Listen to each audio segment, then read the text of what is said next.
Et coucou.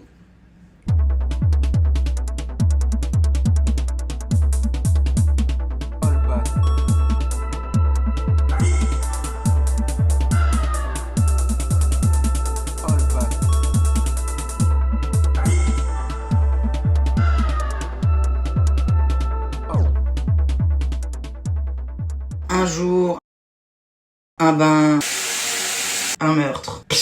Là, on part en Australie, rencontrer avec Katoche. Katoche, elle vient d'une famille assez nombreuse, quoi. Alors, sans vouloir spoiler, c'est une famille qui travaille à l'abattoir, option décapitage de cochons. Tu vois où je veux en venir. Quand tu grandis dans cette ambiance, quand même, tu pars dans la vie déjà avec un bagage, quoi. Petit bagage, hein. Un bagage cabine. Premier mari à l'âge de 16 ans, JC, Jean-Luc. Pas du tout JC. Donc là, on est à la nuit de noces. Sataro, et puis tout d'un coup, enfin, Sataro, point. Et tout d'un coup, bah Jean-Luc, tu te serais pas un petit peu foutu de ma gueule? Un 5 minutes? Le soir de notre nuit de noces?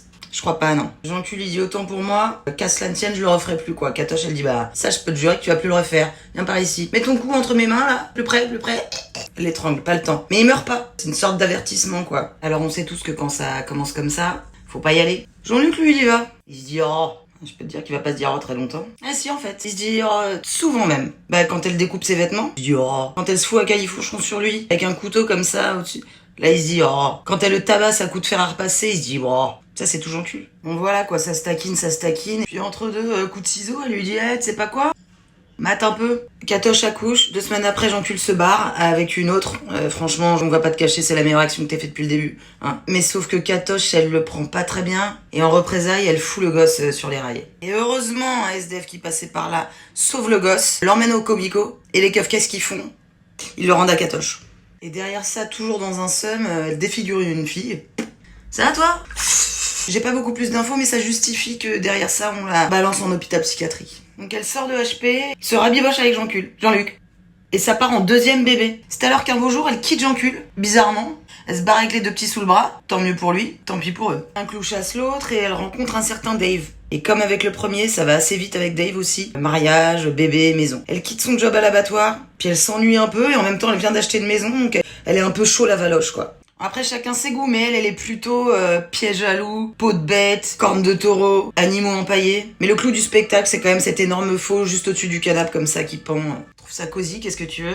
Et puis repelote, quoi, comme avec Jean-Cul, fer à repasser dans la gueule, découpage de vêtements, défonçage de caisse, attaque au ciseau. Elle les tabasse avec une poêle aussi de temps en temps. Puis là, il y a une sorte de goutte d'eau. Elle prend un chiot à Dave et elle lui égorge le chiot.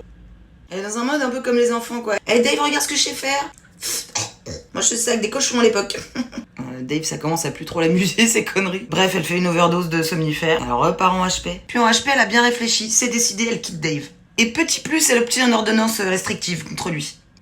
Et on enchaîne, nouveau mec, nouvel enfant, nouvelle maison. Même menu que pour les autres, pas de jaloux, entrée, plat, dessert, fer à passer dans la gueule, pétage de lunettes, de bagnole, pétage de dentier. Ah, il a le seum, mais bon, il a peur quand même. Non, mais je vais me démerder, mais c'est pas cool. Elle le calcule même pas et elle va sur quelqu'un d'autre. Jean-Luc 2, c'est le dernier. Nous avons un gagnant du truc, c'est lui. Sauf que Jean-Luc 2, il a le pif. Il veut pas se marier avec elle. Ça sent le sapin, j'y vais pas. Oh, il vient de déclencher Katoche là. Donc elle va au travail de Jean-Luc, et elle le fait virer. Donc là, ils se séparent, Jean-Luc il part en dépression, Katoche elle fait sa life. Puis un beau jour, il retrouve un travail. Puis là, ça se rabiboche évidemment.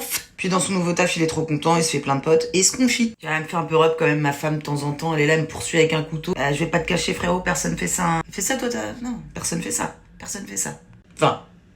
Puis son patron, il lui dit, non mais attends, viens à la maison, je t'héberge, là tu peux pas rester là-bas, c'est pas possible. Lui dit, non, je vais rester pour les gosses, tout. Et un beau jour, à 8h05, pas de Jean-Cul au travail, tu vois. Sauf que Jean-Luc, il a toujours l'habitude d'arriver à 7h45, donc je t'explique, à 8h05, s'il est pas là, ouais, c'est chaud. T'as 2 keufs qui partent à la baraque, ça frappe. Jean-Cul, Jean-Luc, ouh.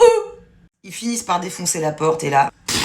carnage. Ce qu'ils remarquent en premier, c'est la peau de Jean-Cul qui est en train de pendre au porte-manteau. Donc là, ils arrivent dans le salon, il y a le corps, enfin, ce qu'il en reste, parce que visiblement, il y a pas les bras, il y a pas les jambes, il y a pas la tête. Donc ils se mettent à rechercher, il est où le bras gauche, il est où la tête, il y a pas la tête dans le four, en train de mijoter, en courbouillon, en pot-au-feu, en pot-au-tête. Puis dans la salle à manger, plusieurs Tupperware comme ça, mis côte à côte avec l'étiquette, le nom de chaque gosse sur chaque Tupperware, tu vois. Et dedans, tout un tas de trucs, des courgettes, et les...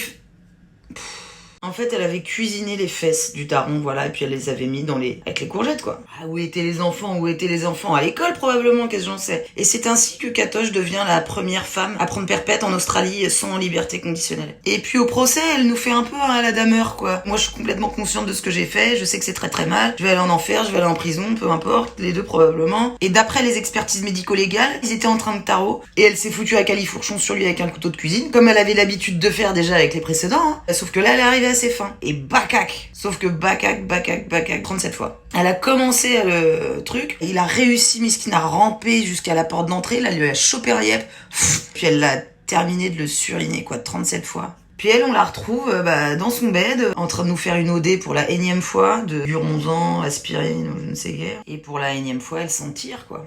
Sauf que là, elle va s'en tirer en prison. Je rappelle quand même qu'à l'heure qu'il est, on sait toujours pas si les enfants ont bouffé le cul de leur père ou pas, quoi. Ça, c'est quand même une question qui reste encore en suspens.